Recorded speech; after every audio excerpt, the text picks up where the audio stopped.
Have you ever thought your heart couldn't break anymore, only to discover grief has depths you never imagined? Margaret Caldwell was one of the wealthiest women in her country. Her fortune came from a global real estate empire, her days filled with elegant boardrooms and red carpet galas. Strangers envied her beauty and power, her tailor gowns, the discreet sparkle of diamonds at her wrist. But behind the poised smile was a mother whose soul had been carved out by loss. 2 years ago, her only daughter, Danielle, died in a tragic accident.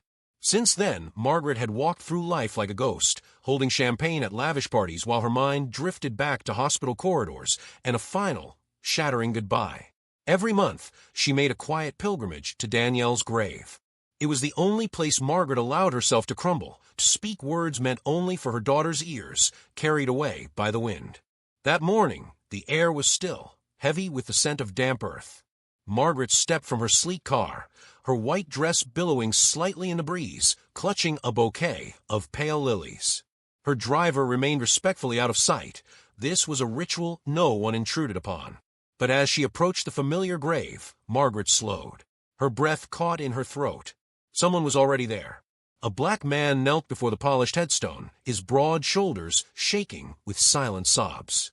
Beside him stood a little girl, perhaps 4 years old, clinging to the sleeve of his worn jacket. Her dark curls framed a tiny, uncertain face as she watched him with wide eyes. Margaret's mind raced. Who was this stranger, daring to kneel at her daughter's resting place? And why bring a child here? She cleared her throat sharply. The man flinched, then slowly rose to his feet, keeping a protective hand on the girl's shoulder. When he turned to face her, Margaret was struck by the anguish etched into his features. Tears clung to his lashes, and his jaw worked as if he were trying to bite back more. I'm so sorry, he managed, his deep voice cracking. We didn't mean, who are you? Margaret demanded. Her tone was colder than she intended, but rage and confusion twisted together in her chest. Why are you at my daughter's grave? The little girl whimpered and buried her face against the man's leg. He laid a gentle hand on her head, then met Margaret's gaze with eyes that seemed to carry a lifetime of sorrow. I never meant for it to happen like this, he whispered hoarsely. We come here sometimes just to remember. Remember who? Danielle. Margaret's voice rose, brittle with pain. How do you even know my daughter? He opened his mouth as though to explain, but the words seemed to die on his tongue. Instead, he looked down at the child, who now peeked out with tear-filled eyes so strikingly familiar that Margaret felt her pulse stutter. A chill swept over her. Her hands trembled, lilies nearly slipping from her grip. The man finally spoke, voice raw. Please, let me tell you everything. I owe you that much. Margaret could only stare, a terrible realization beginning to claw its way into her heart. Margaret stood rooted to the spot, her breath catching painfully in her throat. The lilies tumbled from her trembling hands, landing silently on the dewy grass. Tell me who you are, she demanded, her voice barely rising above a whisper. It felt as if her ribs were tightening around her lungs. Why are you bringing that child here? Who is she to my daughter? The man took a small step back, protectively drawing the little girl behind him. He closed his eyes for a moment, fighting to steady his breath. When he opened them again, there was a flicker of shame. There, an emotion Margaret wasn't prepared to see. My name is Aaron, he said finally. I met Danielle almost 5 years ago. A sharp, invisible blade seemed to pierce Margaret's chest. Her daughter's name on this stranger's lips felt like a violation, like a secret diary being ripped open. You knew my daughter. Her voice cracked. How? Aaron swallowed hard. He bent slightly, placing a steadying hand on the little girl's small back, then stood tall again. I loved her, he confessed, voice rough. And she loved me. Margaret recoiled as if struck. Her hand flew to her mouth. Tears sprang hot and fast, stinging her eyes. Danielle had never breathed a word of this. A relationship with this man, this stranger. This was the first she was hearing of it, and it made her world tilt dangerously. And this child. Margaret managed, her words splintering under the weight of her dread. Who is she? The little girl peeked around Aaron's side again. Her eyes were large, luminous, framed by thick lashes, eyes Margaret could swear she'd seen once before in a tiny hospital crib. A soft gasp escaped her lips. Aaron hesitated. His chest rose and fell in shallow breaths, as though each word might undo him completely. Finally, he dropped to one knee beside the child, resting a hand on her shoulder. "This is Emma," he whispered. She's your granddaughter." Margaret staggered backward. A strangled sound tore from her throat, part sob, part disbelieving laugh.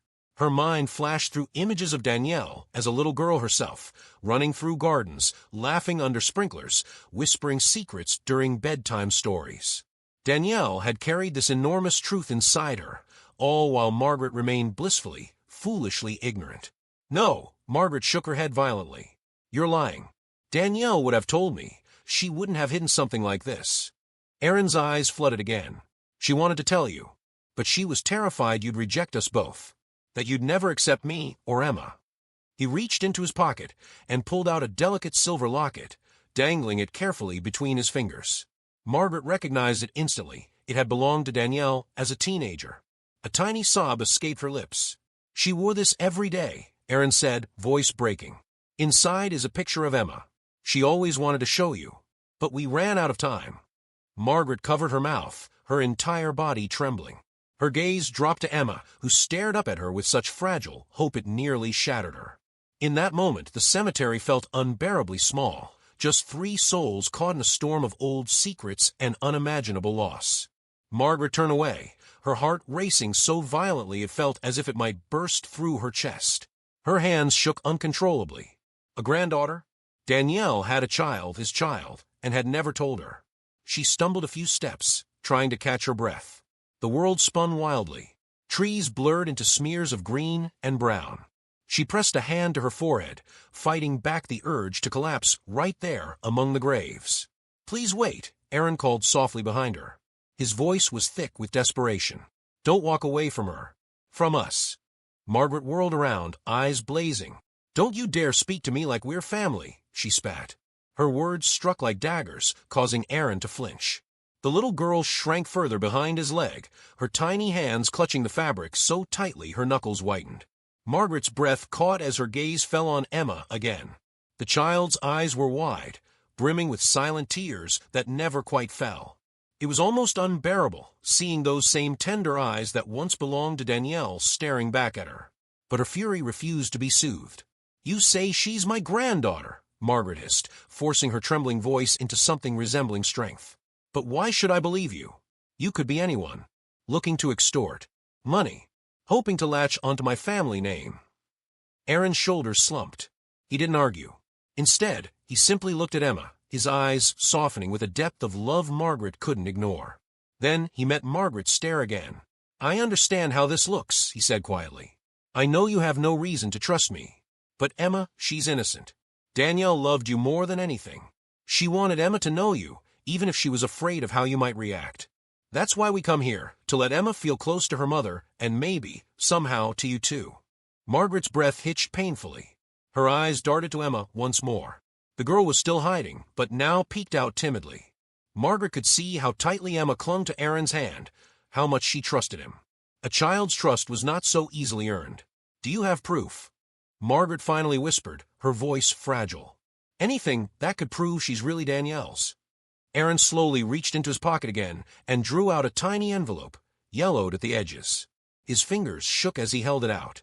Margaret hesitated before snatching it away. With unsteady hands, she tore it open. Inside was a folded photograph. Her breath caught.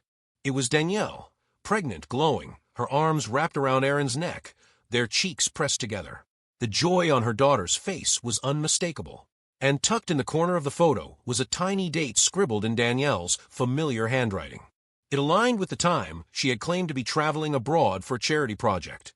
Margaret's knees nearly gave out. She stumbled backward, clutching the photo to her chest. Tears finally spilled, hot and relentless. All the years of loneliness, all the days she spent mourning, never knowing she had a living piece of Danielle still here. Erin took a cautious step forward. Emma peeked up at Margaret with an uncertain, hopeful smile, small, tremulous, like a fragile sunrise breaking through storm clouds. Margaret's heart quaked. For the first time, doubt gave way to something achingly close to longing. Margaret couldn't stop staring at the photograph, her tears dripping onto the glossy surface. Her fingers traced Danielle's radiant smile, the gentle way her head rested against Erin's shoulder. It was so painfully clear how happy she'd been, so clear that it mocked Margaret's ignorance. How had she missed it? The distant phone calls, the carefully vague stories about projects overseas. Margaret had assumed her daughter was chasing passion and philanthropy. Not once did she imagine Danielle was building a hidden family, a secret life beyond her mother's reach. Why didn't she tell me? Margaret choked out. Her voice was so raw, it startled even her. She pressed the photograph to her chest, as if trying to hold on to a part of Danielle she'd never truly known. Aaron's eyes glistened.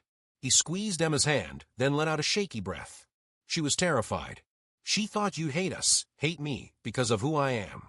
Because of what our love might have looked like to the world. She didn't want to risk losing you entirely. Margaret flinched at the honesty. It cut her deeper than she expected. She had always prided herself on being progressive, worldly, above petty prejudice. But had Danielle sensed something different? Some unspoken judgment in her mother's proud circles? The weight of it crushed her. Margaret stumbled back until she found the low stone border of another grave and sank down. Her hands covered her face, muffling the ugly sound that broke from her chest, a keening, wounded sob. For a long while no one moved. Aaron stood frozen, torn between reaching out and respecting her pain. Emma clutched the hem of his jacket with trembling fingers. Then, with surprising bravery, the little girl stepped forward. Slowly, cautiously, she approached Margaret, her small shoes crunching on fallen leaves.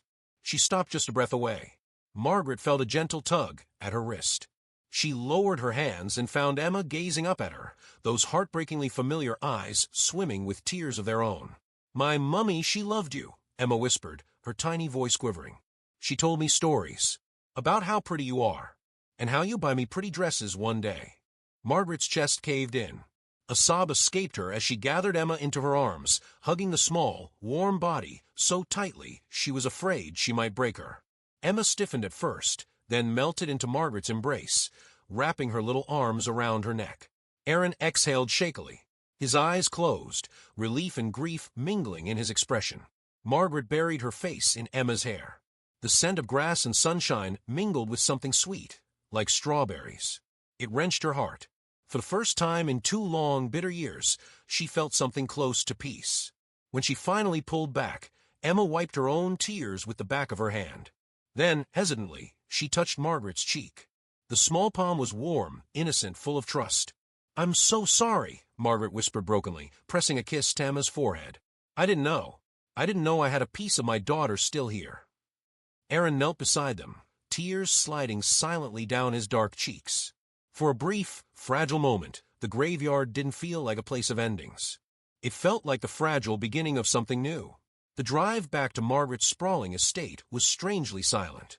Margaret sat rigid in the back seat, Emma curled close to her side, small hand resting trustingly on her arm. Aaron rode up front with the driver, eyes darting nervously to the rearview mirror every so often. It was as if none of them dared speak, terrified that one wrong word might shatter this fragile truce. When they arrived, Margaret stepped out first, her heels clicking across the marble driveway. She paused, glancing back at Aaron and Emma. Her throat tightened. For years, she'd returned to this grand house alone, its ornate halls echoing only with ghosts. Now, watching Emma's cautious steps over the threshold, the mansion felt strangely alive, unfamiliar in a way that terrified her. Inside, the staff's eyes widened at the sight of the black man and the little girl following their mistress. Margaret caught the questioning glances, the way a maid's brows knitted together in confusion. Her jaw clenched. Let them whisper. Let them speculate. They hadn't lived through 2 years of aching emptiness. She guided Emma through the grand foyer, past glittering chandeliers and towering portraits. Her steps faltered when they passed Danielle's favorite sitting room, a sunlit space filled with pale blue cushions. Memories stabbed her. Danielle twirling there in her prom gown, Danielle curled up with a book, Danielle throwing her head back in laughter. Emma tugged gently at her sleeve. "This is where Mummy would have sat, isn't it?" Her voice was soft, almost awed. Margaret swallowed painfully. "Yes, darling, it is." Aaron hovered at the doorway, shifting awkwardly. Margaret turned to him, her face conflicted. "You both will stay here tonight," she said at last. "I can't. I won't have my granddaughter sleep anywhere else." Aaron's eyes widened. "Are you sure? I didn't come here to disrupt your life." Margaret's lips trembled. It's already been disrupted enough. Besides, she belongs here. Danielle's daughter deserves to know this was her mother's home. Emma looked up at Aaron, then back at Margaret, her eyes sparkling with cautious hope. Margaret hesitated only a moment before reaching down to take her small hand again. That evening was a fragile dance of tiptoeing around memories. Margaret had a room prepared, Danielle's old bedroom, untouched since the funeral. When Emma stepped inside, her little gasp of wonder nearly undid Margaret completely. The child ran her fingers over the bedspread, touched the bookshelf, and finally pressed her face into a plush bear that once belonged to Danielle. Aaron stood in the doorway, silent tears slipping down his cheeks. Margaret saw the depth of his grief, a reflection of her own, and something between them cracked open. Later, as Margaret walked them toward the guest wing, Emma suddenly let go of Aaron's hand and dashed back to Margaret, throwing her arms around her waist. Margaret stiffened, then melted, pulling the child close. "I love you, Grandma," Emma whispered shyly. The words pierced Margaret's heart, sending warm tears cascading down her face. She pressed a trembling kiss into Emma's curls. "I love you too, my sweet girl. More than you'll ever know." Aaron's eyes met hers across the hall, filled with complicated gratitude and sorrow. For the first time, Margaret didn't turn away. The next morning, Margaret found herself lingering outside Danielle's old bedroom. Through the cracked door, she saw Emma curled on the bed, hugging Danielle's old teddy bear as if it were the most precious thing in the world. Aaron sat in a chair by the window, watching over her with a tenderness that twisted Margaret's chest. She gently knocked and stepped in. "I was hoping we could all go through some of Danielle's things together," she said softly. "There might be something for Emma to keep." Aaron nodded, his face a careful mask. Emma beamed, scrambling off the bed to take Margaret's hand. They opened drawers full of scented scarves, sketchbooks, tiny notes Danielle had once scribbled. Emma giggled at a faded photo of her mother wearing oversized sunglasses, making silly faces. The sound was so bright and innocent, it nearly shattered Margaret. How many of these moments had she missed? Then Emma found a slim box tied with a ribbon. "What's this, Grandma?" Margaret's hands trembled as she undid the bow. Inside lay several folded letters, each carefully labeled with a date. At the very bottom was one addressed in Danielle's neat handwriting, "To Mama, in case I'm ever gone." Margaret's breath caught. Her vision blurred as she opened it, eyes darting across the familiar script. "Mama, I've written this because life is so uncertain. If you're reading it, then things didn't turn out the way any of us dreamed. Please don't blame Aaron or Emma. I loved him with everything in me. And Emma, oh Mama, she is the very best of us. I was always afraid you might turn them away. I couldn't bear the thought of you looking at them with shame. But if you're holding this letter, I trust your heart found its way. Please, Mama, don't let my absence be the end of our story. Let it be the start of something even more beautiful." The paper crumpled in Margaret's shaking grip as silent sobs tore through her. She pressed the letter to her heart, wishing she could reach through time to cradle Danielle one last time. Aaron moved to her side, uncertain, but Margaret turned and wrapped him in a tight embrace. For a moment, he stood frozen. Then he clutched her back just as fiercely, burying his face into her shoulder. Emma pressed against their legs, wrapping her little arms around both of them. Margaret pulled her in close, feeling the tiny heartbeat racing against her own. When they finally parted, Margaret cupped Emma's cheek. "Your mummy was right," she whispered, voice thick with tears. "You are the best of us." Aaron's eyes shone with unshed tears. "Thank you for giving us a chance." Margaret managed a watery smile. "No, thank you. For giving me back a piece of Danielle I thought I'd lost forever." For the first time in years, the cavern in her heart felt just a little less empty. And she knew, without question, that Danielle would be smiling down on them, proud of the family they were finally becoming. A week later, Margaret stood on the balcony of her grand home, staring out over manicured gardens that now felt less like monuments to her loneliness and more like a playground waiting for laughter. Inside, the house had transformed. Emma's giggles echoed down hallways that once seemed entombed in silence. Toys appeared in the corners of lavish sitting rooms. Margaret found tiny socks and hair ribbons on antique chairs, and every discovery made her heart swell in ways she couldn't explain. But the world outside her estate was not so easily swayed. Whispers had begun from old friends, from business partners, from socialites who believed her family's legacy was being tarnished. Some even suggested she distance herself from Aaron and Emma to preserve her reputation. That afternoon, she hosted a luncheon on the terrace. The city's elite arrived in sleek cars, draped in jewels, wearing polite smiles that didn't quite reach their eyes. Margaret sat at the head of a long table, Emma nestled proudly at her side, while Aaron stood nearby, offering quiet reassurances to the little girl. Conversation dwindled as curious eyes darted toward them. A woman leaned over, lowering her voice to a poisonous hush. "My dear Margaret, surely you aren't serious about, well, taking them in so publicly. It's admirable, of course, but appearances." Margaret's heart tightened. She glanced at Emma, who clung to her hand, wide eyes flicking nervously from face to face. She took a slow breath, then stood, lifting her chin high. "Ladies and gentlemen," she announced, her voice calm but resolute, slicing clean through the murmurs. "I've heard the rumors, the concerns. Let me clear them up right now." Aaron stiffened, his eyes widening. Emma's little hand squeezed hers, almost painfully. Margaret paused, then drew Emma into her arms. "This is my granddaughter, Emma. Danielle's daughter. And this," she met Aaron's gaze steadily, "is the man my daughter loved, who raised Emma with a tenderness I could never repay." Gasps rippled down the table. Some faces blanched. Others wore expressions of thinly masked disapproval. Margaret didn't flinch. "For too long, I let fear and pride dictate what family should look like," she continued, her voice cracking.